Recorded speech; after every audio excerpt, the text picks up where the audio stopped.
In this video, I will be talking to you guys a little bit about some subtle ways that a boss will judge you and your performance without you realizing it. Okay? Start off when you are in and out. Okay? You may think when you rock up at 9 o'clock every day and you leave at 5 p.m. every day that you are doing nothing wrong. Okay? This is one way in particular that I've noticed that bosses, they will subtly judge your character based on your time management, and specifically if you are a quote unquote clock watcher. Okay. Now, in my first 9 to 5, I am a very structured person. So I'm very structured, I'm very routined, and I hate my routine being disrupted. Okay. Pretty much every single day I was at my company, I arrived at the same time, which was at 8:40, and I would leave either about in that window of about 4:55 to 5:05. Okay. I didn't realize this was a problem until as things went on, my boss started to, when I would make a mistake or something like that, she would always throw that in there about my time management and that I would always leave at 5 p.m. on the dot and then I would rush out of the office at 5 p.m. Okay.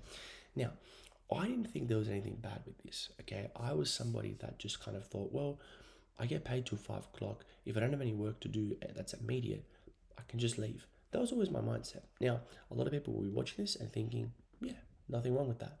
Others will be thinking, no, that's a clock watcher. It's the wrong thing to do. So you need to be able to just kind of be mindful that when you leave to end your day and when you come in, these little things that your boss is going to be looking at and taking note of as time goes by. All right. As unfortunate as it is, even if you leave at 5 o'clock on the dot every single day and you have no work to be done in that moment, they're still going to look at you a little bit differently. They're still going to think that you are just there to get in, get your money, and get out. Which, look, don't get me wrong, a lot of us are. A lot of us just go to work because we need to make the money and that's it. Okay, it's fair enough, perfectly reasonable. But you don't want to have that reputation of being the guy that is just out at 5 p.m. every single day. Okay, unfortunately, there's not really a specific solution to this problem, I would say. At the end of the day, even if you leave at 5 p.m. every single day, there's no problem with it, or whatever time you're meant to finish, there's no problem with it, okay? But genuinely, what I would recommend is if you're in an environment where your boss is a little bit, just throwing in a little bit of just a couple of jabs about it, that you're always out at 5 p.m. on the dot, just dedicate 1 or 2 days in the week where you're going to leave at 5:10 or 5:15 or whatever it is, or just come in earlier. Like little things like that is going to go a long way in how they perceive you. Okay, you don't want to be seen as somebody that's a clock watcher, as unfair as it is, especially because you're a junior. You don't want that reputation earlier on, and that is one way that they will really judge you early on in your career. Okay, and it's not something that they'll judge you and they'll shame you for it, and they won't use it against you either. But it's just something that they will subconsciously notice about you, and they will associate that with you as time goes on. And you don't really want that when you're starting up in a new job and you're trying to create as many positive first impressions as possible. So just be mindful of that when you're entering that new job. Secondly, how many questions you ask. So again, I kind of, when I first entered my 9 to 5, I kind of had that high school mindset of like not wanting to ask questions because you don't want to be seen as dumb. Okay. Now, a lot of people have this same mindset. It doesn't matter if you are in school, in university, in your job, even if you're like 50 years old, all right? People are not going to ask questions because they don't want to be seen as dumb. Okay. They have this fear that if they ask a question, they've got some I don't even know how to say it. They probably have some really bad experience when they were like 10 years old. They asked a question and the whole classroom laughed at them, okay? And that sort of trauma has carried on throughout their entire life, and that's why they are scared to ask questions today, okay? You need to get comfortable with asking questions, all right?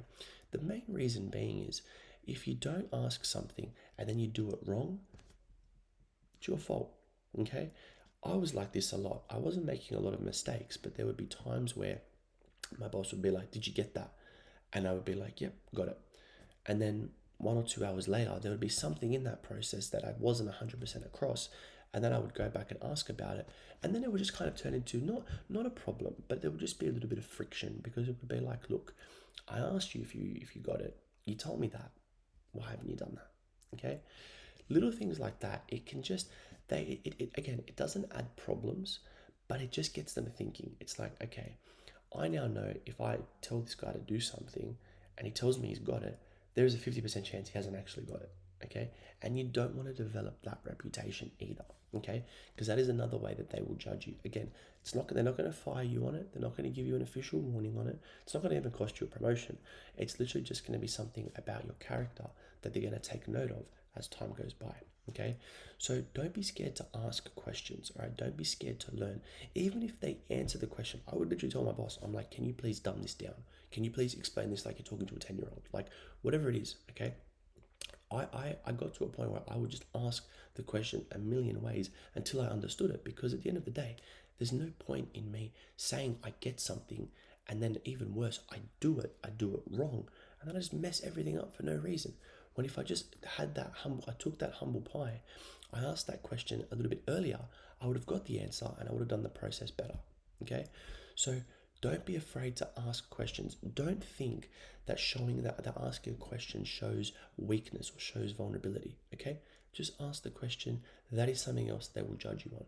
And as well, when you're in a meeting or you're in whatever it is with your company, and you're just sitting there and you're not asking anything, they're going to take note of that, and they're going to think that you're disinterested. They're going to think that you don't really care.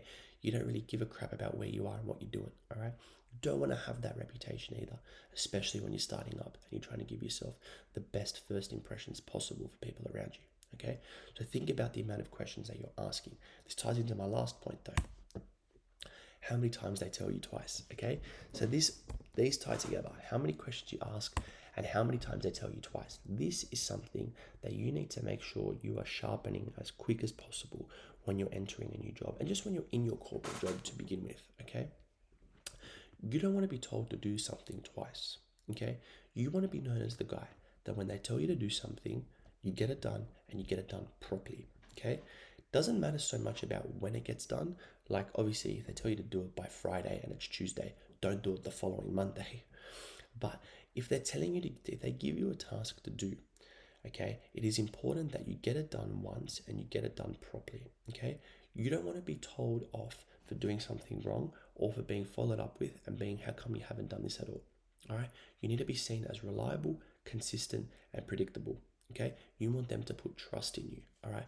So their ability to just give you an instruction once and be trusted that it'll be done properly is extremely valuable. And that is probably the most underrated out of the three here that I'm talking about in this video. Because at the end of the day, that is an association of your character, and that will change their perception of you in such a positive way, knowing that they don't have to tell you something a million times before you either do it or just do it right, okay? I hope you guys got some value from this video. These are just a couple of ways that you can sharpen up the way that you are presenting in the corporate environment, and to, develop as good of a reputation as possible in your workplace, and just things to be mindful of when you're entering a new job, especially, and you don't want to be subconsciously judged for little things by people above you, okay? I hope you guys enjoyed this video. If you do want to work with me on a one-to-one level, click the link below for a free consultation. Happy to organize a 30-minute chat with yourself, work out your goals and how we can work together moving forward. I hope you guys enjoyed this video. Take care, and I will see you guys next time.